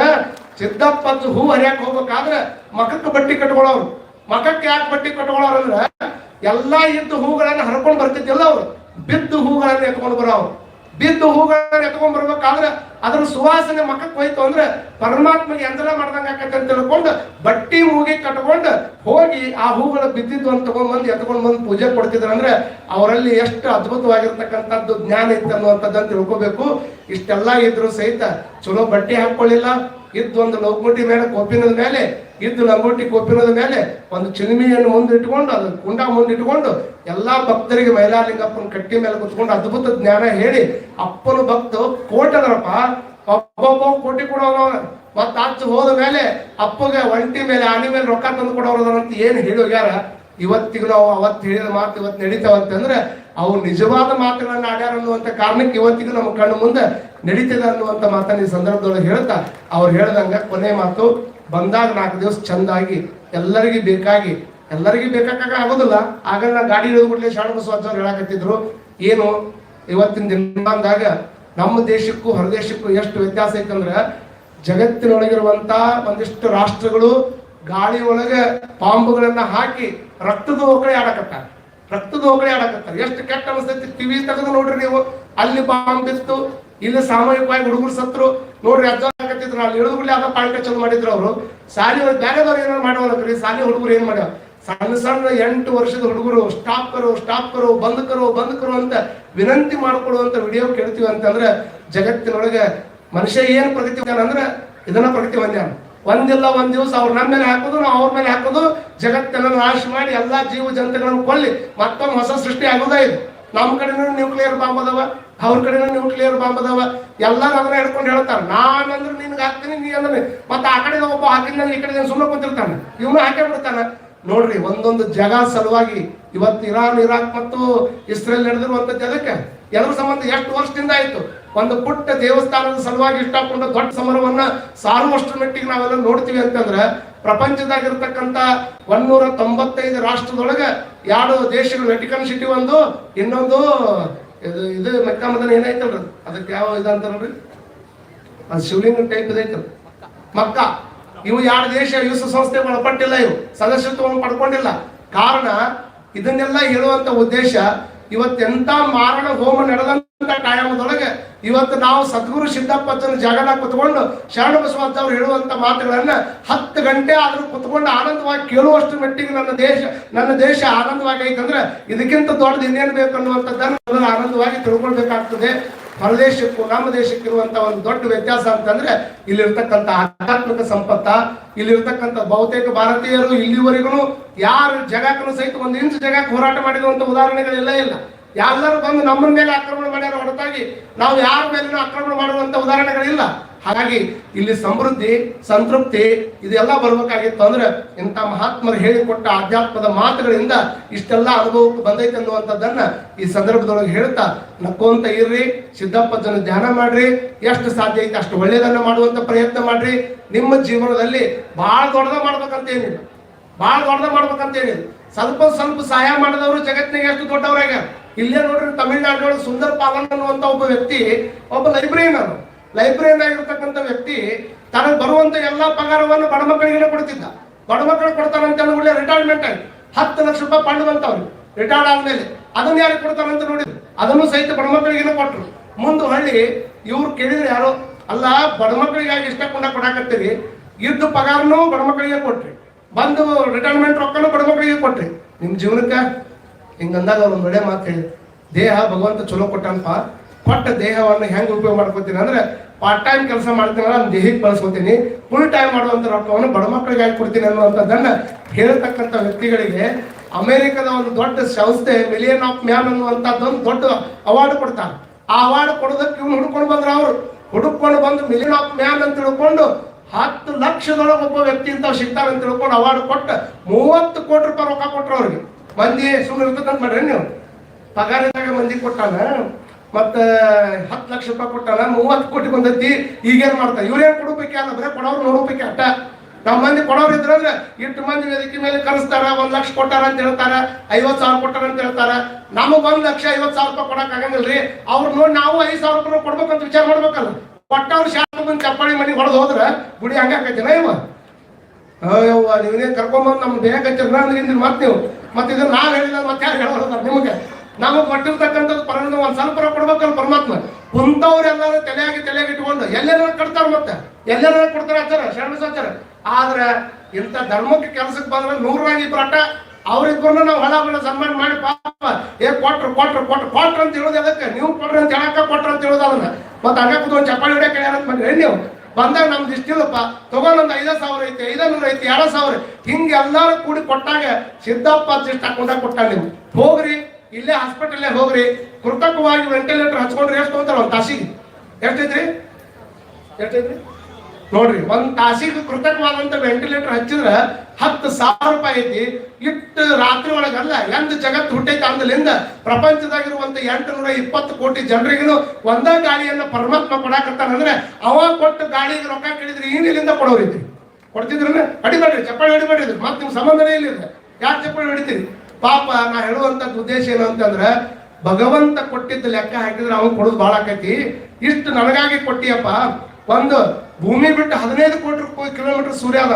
ಅಜ್ಜವ್ರು ಯಾವಾಗ ಹೇಳ್ತಿರ್ತಾರ 15 ಕೋಟಿ ಕಿಲೋಮೀಟರ್ದೊಳಗೆ ಸೂರ್ಯ ಅದ. ನಾ ಕೇಳ್ತೀನಿ ನಿಮ್ಗೆ, ಒಂದು ಮನಿ ಕಟ್ಟಬೇಕಾದ್ರೆ ಇಟ್ಟ ಮೀಟರ್ ಇರ್ಬೇಕು, ಇಟ್ಟ 11 ಕೋಟಿಗೆ ಸ್ಲ್ಯಾಬ್ ಹಾಕ್ಬೇಕು ಅಂತ ನಿಮ್ದೆಲ್ಲ ಜಡ್ಜ್ಮೆಂಟ್ ವಿಚಾರ ಮಾಡ್ರಿ. ಪರಮಾತ್ಮ ಇಟ್ಟು ವಿಚಾರ ಮಾಡಿರ್ಬೇಕು. 15 ಕೋಟಿ ದೂರ ಇರುವಂತ ಸೂರ್ಯ ಮತ್ತ ಒಂದು 3 ಕೋಟಿ ಕೆಳಗಿದ್ದಿತ್ತಂದ್ರ ನಿಮ್ಮನ್ನ ಕೇಳಾಕತ್ತೀನಿ ನಾ ಈ ಕಡೆ ಹೇಳಕ್ಕ. ಅವ ಎಲ್ಲಿದ್ರು ನಮ್ಗೇನಂತೀರ ನೀವು? ಅವ ಎಲ್ಲಿ ಅಲ್ಲಿ ಅದನಂತ ನಮ್ದು ನಡೆದ ಆಟ. 1 ಕೋಟಿ ಕೆಳಗೆ ಬಂದಿದ್ದಂದ್ರೆ ನಾವೇನಿರ್ತಿದ್ವಿ ಇಲ್ಲಿ ಎಲ್ಲ ನೀರ್ ಆವಿಯಾಗಿ ಹೋಗಿತ್ತು, ನೀರ ಇಲ್ಲ ಅಂದ್ರೆ ನಾವೇನು ಬದುಕ್ತಿದ್ವಿ. ಮತ್ ಇನ್ನೊಂದ್ ಸ್ವಲ್ಪ 42, 43 ಆದ್ರೂ ಕಡ್ಕೊಳಕ್ ಆಗಂಗಿಲ್ಲ. ಮತ್ ಇನ್ನೊಂದ್ ಸ್ವಲ್ಪ ಏನೋ ತಾಪಮಾನ ಹೆಚ್ಚಾಗ್ತದೆ ಎಲ್ಲರ ದಕ್ಷಿಣ ಆಫ್ರಿಕನ ತಿಳಿದಿಲ್ಲ. ಯಾವ ಬ್ಯೂಟಿ ಪಾರ್ಲರ್ ಕೆಲಸ ಮಾಡೋದಿಲ್ಲ ಅವಾಗ. ಯಾವ ಇಷ್ಟೆಲ್ಲ ದೂರ ಇರುವಂತ ಸೂರ್ಯನ ಕಿರಣ ಭೂಮಿ ಬಂದ್ ಮುಟ್ಟಾಕ 8 ನಿಮಿಷ 20 ಸೆಕೆಂಡ್ ತಗೊಂತದ. ಎಷ್ಟು ಸ್ಪೀಡ್ನಾಗ 1 ಸೆಕೆಂಡಿಗೆ ಎಷ್ಟು ಸ್ಪೀಡ್ನಾಗ ಬರ್ತದ ಅಂತಂದ್ರೆ 3 ಲಕ್ಷ ಕಿಲೋಮೀಟರ್ ಸ್ಪೀಡ್ ಒಳಗೆ ಭೂಮಿ ಬಂದು ಮುಟ್ತದ ಅಂತಂದ್ರೆ ಇಷ್ಟೆಲ್ಲ ಮಾಡಿ ಮತ್ತೊಂದು ಓಜನ್ ಪದರ ಬಿಟ್ಟು ಸೂರ್ಯನ ಕಿರಣಗಳೆಲ್ಲ ದಬ್ಬನ ಬಂದು ಭೂಮಿ ಮೇಲೆ ಬಿದ್ದು ಬಿಟ್ಟಿದ್ವು ಅಂತಂದ್ರೆ ನಮ್ದು ನಿಮ್ದು ಆಟ ಏನು ನಡೆಯತ್ತಿದ್ದಿಲ್ಲ. ನಾವ್ ಇರ್ಬೋದು, ಇವತ್ತ ದೊಡ್ಡವ್ರು ಇರ್ಬೋದು, ಸಣ್ಣವ್ರು ಇರ್ಬೋದು, ಸ್ವಾಮಿಗಳು ಇರ್ಬೋದು, ಎಲ್ಲ ಇರ್ಬೋದು. ಅವ ಅಷ್ಟೆಲ್ಲ ಮಾಡಿ ಭೂಮಿ ಅನ್ನುವಂಥದ್ರ ಮೇಲೆ ಬಂಡ ಬೀಳಬಾರ್ದು ಅಂತ ತಿಳ್ಕೊಂಡು ಓಜನ್ ಪದರನ್ನು ಸೃಷ್ಟಿ ಮಾಡಿ ಅದ್ರ ಮೇಲೆ ಬಿದ್ದು ಅದು ಸೋಸಿ ನಮಗೆ ಇಷ್ಟ ಕೊಡ್ತೈತೆ ಅಂದ್ರೆ ದೇವ್ರು ದೊಡ್ಡ ಹೌದಲ್ಲ ಇವ. ಮತ್ತ ಅವ ಚಪ್ಪಾಳಿ ಹೊಡ್ಲಾರ್ದ ನಾವು ಹೊಡ್ಲೇ ಚಪ್ಪಾಳಿನ? ನಿಮ್ಗೆ ಹೇಳಿ ಚಪ್ಪಾಳಿ ಹೊಡಿಸೋದು ಹೇಳಿ ನಗಿಸುವಂತ ಕಾಲ ಬಂದೈತಲ್ಲ. ನೀವು ಒಂಥರ ಆರ್ಟಿಫಿಷಿಯಲ್ ಇಂಟೆಲಿಜೆನ್ಸ್ ಗೊಂಬೆ ಆದಂಗೆ ಆಗಿರಿ. ನೋಡಿ ಇದನ್ನಿಷ್ಟ ಹೇಳೋದು. ಈಗ ಇದನ್ನೆಲ್ಲ ಹೇಳುವಂತ ಉದ್ದೇಶ ಇಷ್ಟೆಲ್ಲ ಮಾಡಿ ಅಂದಾಗ ನಂದೊಂದು ದುಡಿದಿರುವಂತ ಕಾರಣದೊಳಗೆ ತೋರಿ ಪಾಪ ಅವ್ರ ತೋರಿ ರಾಜಣ್ಣರ ಕೆಲಸ ಮಾಡಕತ್ತಿರ್ ಕಣ್ಣು ಮುಂದೆ ಕಾಣ್ತೈತಲ್ಲ. ನಾ ಕೇಳಿದ ವಿಶ್ವನಾಥ್ನ 3 ಕೋಟಿ ಖರ್ಚಾಗಿದ್ರಿ ಅಜ್ಜರ ಅಂತ. 3 ಕೋಟಿ ಗುಡಿ ಖರ್ಚು ಮಾಡ್ಬೇಕಾದ್ರೆ ಎಷ್ಟು ಶ್ರಮ ಇರ್ತೈತಿ ಅನ್ನೋದು ಕಟ್ಟದವ್ರಿಗೆ ಗೊತ್ತಾಕೈತಿ. ಅದಕ್ಕೆ ಪ್ರತಿಯೊಬ್ಬರು ಒಂದು ಅರ್ಜುನ ಪ್ರಸಾದ್ ತೆಗೆದುಕೊಂಡು ಹೋಗ್ತೀವಿ ಅಂದ್ರೆ ಎಷ್ಟು ಸಾಧ್ಯ ಆಕೈತಿ ಅಷ್ಟೊಂದಿಷ್ಟು ಕೊಡುವಂತ ಪ್ರಯತ್ನವನ್ನ ಎಲ್ಲರೂ ಮಾಡ್ಬೇಕು ಅನ್ನುವಂಥದ್ದನ್ನ ಎಲ್ಲರಿಗೂ ಅನುಕೂಲ ಕೊಟ್ಟಾನ ಭಗವಂತ. ಇದ್ರ ಲೆಕ್ಕ ಹಾಕೋತ ಹೋಗ್ಬಿಟ್ರಿ ನೀವೆಲ್ಲ. ಗ್ಯಾಸ್ ತಗೊಂಡು ರೊಕ್ಕ ಕಟ್ತೀರಿ, ಮತ್ತೊಂದು ನೀರು ತಂದು ಬೆಲೆ ಕಟ್ತೀರಿ, ಎಲ್ಲದಕ್ಕೂ ಬೆಲೆ ಕಟ್ತೀರಿ.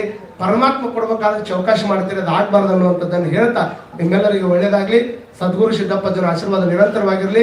ಮುಂದೆ ನಡೆಯುವಂತ ಕಾರ್ಯಕ್ರಮದಾಗ ಎಲ್ಲರನ್ನೂ ಕರ್ಕೊಂಡ್ಬರಿ. ಒಂದಿಷ್ಟು ನೀವೇನು ಹಿಂದೆ ಕುಂತಿರಲ್ಲಪ್ಪ, ಸ್ವಲ್ಪ ಅಜ್ಜರ ಮುಂದೆ ಕುಂದಿರ್ಬೇಕು. ನೀವು ಅವ್ರ ಅದ್ಭುತ ಜ್ಞಾನ ಐತಿ. ಜ್ಞಾನ ತಗೋಬೇಕಾದ್ರೂ ಒಂದಿಷ್ಟು ನಮ್ಮಲ್ಲಿ ಒಂದಿಷ್ಟು ಇದು ಇರ್ಬೇಕು. ಎಲ್ಲಾರ ಕುಂತ್ರದ ಉಪಯೋಗ ಆಗುದಿಲ್ಲ ಅದು. ಈಗ ನೋಡ್ರಿ, ಶಿವನ್ ಮುಂದೆ ನಂದಿ ಹೆಂಗ್ ಕುಂತಿರ್ತಾರ್ರಿ? ಶಿವನ್ ಮುಂದೆ ನಂದಿ ಹೆಂಗ್ ಕುಂತಿರ್ತಾರೆ? ಇದ್ರ ಮೇಲೆ ಕುಂತಿರ್ತಾರೆ. ಮತ್ತೆ ಈಗ ಹಾಲು ಹೆಣ್ಕೊಳ್ಳೋರು ಎಲ್ಲಿ ಕುಂತಿರ್ತಾರ? ನಿಮ್ಗೆ ಯಾರು ಹಿಂಡಿಯಲ್ಲಿ ನೀವು ಪಾಕೆಟ್ ತಗೊಂಡು ಜೀವನ ಮಾಡಕತ್ತೀರ? ಮಾತಾಡ್ರಿ, ಹಂಗೆ ಕೂತಿರಿ. ನೀವು ನಿಮ್ಮನ್ನ ಕೇಳಕ್ಕೆ ಹಾಲು ಹಿಂಡಿರಿ ನೀವು ಅಂದ್ರೆ ಹಾಲು ಹಿಂಡ್ಬೇಕಾದ್ರೆ ಎಲ್ಲಿ ಕುಂದಿರ್ಬೇಕು? ಮತ್ತೆ ಹಾಲು ಹಿಂಡಕ್ಕೆ ಸೌಕಾರ್ತಿದ್ರೆ ಅಂತ ದುಬ್ಬು ಮೇಲೆ ಕುಂತ್ನೆ, ಬಾಳು ಮುಂದೆ ಕುಂತ್ನೆ ಹಿಂಡಂಗಿಲ್ಲ. ಅದನ್ನದು ಹಾಲು ಹಿಂಡಬೇಕಾದ್ರೆ ತೆಳಗ ಕುಂದಿರ್ಬೇಕು ಅನ್ನೋದು ಹೆಂಗೈತಲ್ಲ, ಹಂಗ ಹೇಳೋರ್ ಮುಂದನ ಕೇಳೋರ್ ಕುಂತ್ರ ಅಟ್ಟಾದ್ರೂ ಪರಿಣಾಮ ಆಕೈತಿ. ಇಲ್ಲಾಂತಂದ್ರೆ ಪರಿಣಾಮ ಆಗೋದಿಲ್ಲ. ಅದು ಎಲ್ಲರ ಕುಂತೆ ಹೆಂಗಾರ ಕುಂತೆ ಹೆಂಗಾರ ಹೋದೆ ಅಂದ್ಕೊಂಡು ದಯಮಾಡಿ ನಾಳೆ ಕುರ್ಚಿ ಹಿಂದಾಕ್ರಿ. ತೆಳಗ ಕುಂದಿರುವಂತ ಪ್ರಯತ್ನ. ಯಾರಿಗೆ ಕಾಲು ನೋವಿಲ್ಲ ಅವ್ರು ತೆಳಗ ಕುಂದಿರ್ಬೇಕು ಜನರು. ಎಲ್ಲಿ ಬೇಕು ಬರೀ ಕುರ್ಚಿ. ನಾಳೆ ಹೋದಾಗ ನಮ್ಮನೆ ಕುರ್ಚಿ ಮೇಲೆ ಹೋಯ್ತಾರ ಮಾಡ್ರಿ ನೀವು. ನಾಳೆ ಹೋದಾಗ ಅವ್ರ ಪಟ್ನ ಜೀವ ಹೋದ ಕೂಡಲೇನ ಕೆಲವು ಮಂದಿ ಆಮೇಲೆ ಮನೆಯಾಗಿಲ್ಲ ಅಂತ ಒತ್ತೊತ್ತು ಮನಸ್ತಾರ ಅವ್ನ ಕಾಲ. ಮತ್ತೆ ಅವ್ನ ಹಾಕ್ಬೇಕಲ್ಲ, ಹಿಂಗೆ ಚಕ್ರಮುಖ ಹಾಕಿ ಕುದಿಸ್ಬೇಕಲ್ಲ. ಅವಾಗ ಒದಿಸ್ಕೋಬಾರ್ದಂದ್ರೆ ಈಗ ಒಂದ್ ಸ್ವಲ್ಪ ನೆನಪು ಕುಂದ್ರುವಂತ ರೂಢಿ ಮಾಡ್ಕೋಬೇಕು ಅನ್ನೋದು ನನ್ನ ಆಸೆ. ಹೌದಲ್ರಿ ಅಣ್ಣವ್ರ? ಪಾಪ ಹಿಂದೆ ತೆಳಗ್ ಕೂತ ಮಟ್ಟ ಚಪ್ಪಾಳೆ ಹೊಡಕತ್ತಾರ. ಮತ್ತೆ ನೀವು ತಪ್ಪು ತಿಳ್ಕೊಳಕ್ ಹೋಗ್ಬೇಡ್ರಿ. ಯಾರಿಗೆ ಮೊಣಕಾಲು ನೋವು ಅದಾವ ಅವ್ರ ಕುರ್ಚಿ ಮೇಲೆ ಕುಂದ್ರಿ. ಯಾರಿಗೆ ಒಂದಿಷ್ಟು ಮೊಣಕಾಲು ನೋವಿಲ್ಲ ಅವ್ರು ಮುಂದೆ ಕುಂದ್ರಿ. ಜಗತ್ನ್ಯಾಗ ನಿಮ್ಗೆ ಮುಂದೆ ಬರ್ರಿ ಅಂತ ಕರೆಯವ್ರು ಇಬ್ಬರ. ಒಂದು ಬಸ್ ಕಂಡಕ್ಟರ್, ಇನ್ನೊಬ್ರು ಅಜ್ಜವ್ರು. ಇವ್ರು ಬಿಟ್ರೆ ಎಲ್ಲಾರು ಹಿಂದೆ ಹೋಗೋರು ಅನ್ನೋರು ಜಗತ್ನ್ಯಾಗ. ಮುಂದೆ ಬರ್ರಿ ಅಂತ ಅಂದಾಗ ಮುಂದೆ ಕುತ್ಕೊಂಡು ಚಂದ ಅಜ್ಜವ್ರು 20 ದಿವಸದ ಅದ್ಭುತ ಜ್ಞಾನ ಐತಿ. ಅವ್ರ ಹತ್ರ ಸೈನ್ಸ್ ಐತಿ, ಅವ್ರ ಹತ್ರ ಖಗೋಳ ಐತಿ, ಅವ್ರ ಹತ್ರ ತತ್ವಜ್ಞಾನ ಐತಿ, ಅವ್ರ ಹತ್ರ ಎಲ್ಲ ಅದಾವ. ಅದನ್ನ ಉಪಯೋಗ ತಗೊಂಡು ನಮ್ಮ ಜೀವನವನ್ನ ಹಸಾದು ಮಾಡ್ಕೋಬೇಕು ಅನ್ನುವಂಥದ್ದನ್ನ ಈ ಸಂದರ್ಭದೊಳಗೆ ಹೇಳಿ, ಎಲ್ಲರ ಜೀವನದೊಳಗೆ ಸಿದ್ದಪ್ಪಜ್ಜನಂಗ ಒಂದ್ ದೊಡ್ಡ ಬ್ರ್ಯಾಂಡ್ ಆಗೋದಿಲ್ಲ ಜನ. ಬ್ರ್ಯಾಂಡ್ ಆಗ್ಬೇಕು ಅನ್ನೋದು ಎಲ್ಲರ ತಲೆಗೆ ಐತಿ. ಮತ್ತೆ ಇಲ್ಲಿ ಕುಂತವ್ರು ಎಲ್ಲರಿಗೂ ನಾನೊಂದು ಏನಾದ್ರು ಬ್ರ್ಯಾಂಡ್ ಆಗ್ಬೇಕು ಅಂತ ವಿಚಾರ ಮಾಡ್ತಾರೆ. ಎಷ್ಟೋ ಮಂದಿ ಬ್ರ್ಯಾಂಡ್ ಆಗೋದಕ್ಕೆ ಬ್ರ್ಯಾಂಡ್ ಬಟ್ಟೆ ಹಾಕೊಂಡು ಅಡ್ಡಾಡ್ತಾರೆ, ಬ್ರ್ಯಾಂಡ್ ಚಪ್ಪಲಿ ಹಾಕೊಂಡು ಅಡ್ಡಾಡ್ತಾರೆ, ಬ್ರ್ಯಾಂಡ್ ಕಾರ್ನಾಗ ಹಾಕ್ತಾರೆ ಅಡ್ಡಾಡ್ತಾರೆ, ಬ್ರ್ಯಾಂಡ್ ಪರ್ಫ್ಯೂಮ್ ಹಾಕೊಂಡು ಅಡ್ಡಾಡ್ತಾರೆ. ಇವನ್ನ ಹಾಕೊಳ್ಳೋದ್ರಿಂದ ನಾವು ಬ್ರ್ಯಾಂಡ್ ಆಗೋದಿಲ್ಲ. ಬ್ರ್ಯಾಂಡ್ ಆಗಬೇಕಾಗಿತ್ತು ಅಂತಂದ್ರೆ ನಿನ್ನ ಜೀವನದೊಳಗೆ ಎಲ್ಲರಿಗೂ ಬ್ರ್ಯಾಂಡ್ ಆಗಕ್ ಆಗೋದಿಲ್ಲ. ಬ್ರ್ಯಾಂಡ್ ಆಗ್ಬೇಕಾಗಿತ್ತು ಅಂದ್ರೆ ಯಾವ ಕೆಳಗೆ ಬಿದ್ದಾನ ಅವನ ಜೀವನಕ್ಕೆ ನೀವು ಸ್ಟ್ಯಾಂಡ್ ಆಗಿ ನಿಂತ್ಕೋ, ಅವಾಗ ನಿನ್ನ ಬದುಕು ಗ್ರ್ಯಾಂಡ್ ಆಕೈತಿ, ಅದು ಬ್ರ್ಯಾಂಡ್ ಆಕೈತಿ ಅನ್ನುವಂತ ಮಾತನ್ನೇ ನಾನು ಮಾತು ಮುಗಿಸ್ತೇನೆ. ಪೂಜ್ಯ ಗುರುಗಳಾಗಿರ್ತಕ್ಕಂಥ ಶರಣಬಸವಜ್ಜವರ ವಿಚಾರಧಾರೆಯನ್ನು ನೀವೆಲ್ಲ ಹೆಚ್ಚು ಕೇಳಬೇಕು. ಅವರು ನಮ್ಮ ನಾಡಿನ ಅದ್ಭುತ ತತ್ವಜ್ಞಾನಿಗಳಲ್ಲಿ ಒಬ್ಬರು. ಅದೇ ಕಡ್ಕೋಳ ಮಡಿವಾಳಪ್ಪನ ಸಾಹಿತ್ಯ ಇರಲಿ, ಸರ್ವಭೂಷಣ ಸಾಹಿತ್ಯ ಇರಲಿ, ಹರಳು ಉಳಿದಂಗೆ ಹೇಳುವಂತ ಅಪರೂಪದ ಸ್ವಾಮಿಗಳು ನಮ್ಮ ಶರಣಬಸವಜ್ಜವರು ಅನ್ನುವಂತ ಮಾತನ್ನು ಹೇಳಿ, ನಮ್ಮ ರಾಜಣ್ಣವ್ರಿಗೆ, ನಮ್ಮ ಕೊರವಿ ಎಲ್ಲ ಬಂಧುಗಳಿಗೆ, ನಮ್ಮ ಶೆಟ್ಟರಿಗೆ ಎಲ್ಲರಿಗೂ ಸಹಿತ ಧನ್ಯವಾದಗಳನ್ನು ಹೇಳಿ, ನಿಮಗೂ ಎಲ್ಲರಿಗೂ ಧನ್ಯವಾದಗಳನ್ನು ಹೇಳಿ ನನ್ನ ಮಾತು ಮುಗಿಸ್ತೇನೆ. ಎಲ್ಲರಿಗೂ ಶುಭವಾಗಲಿ.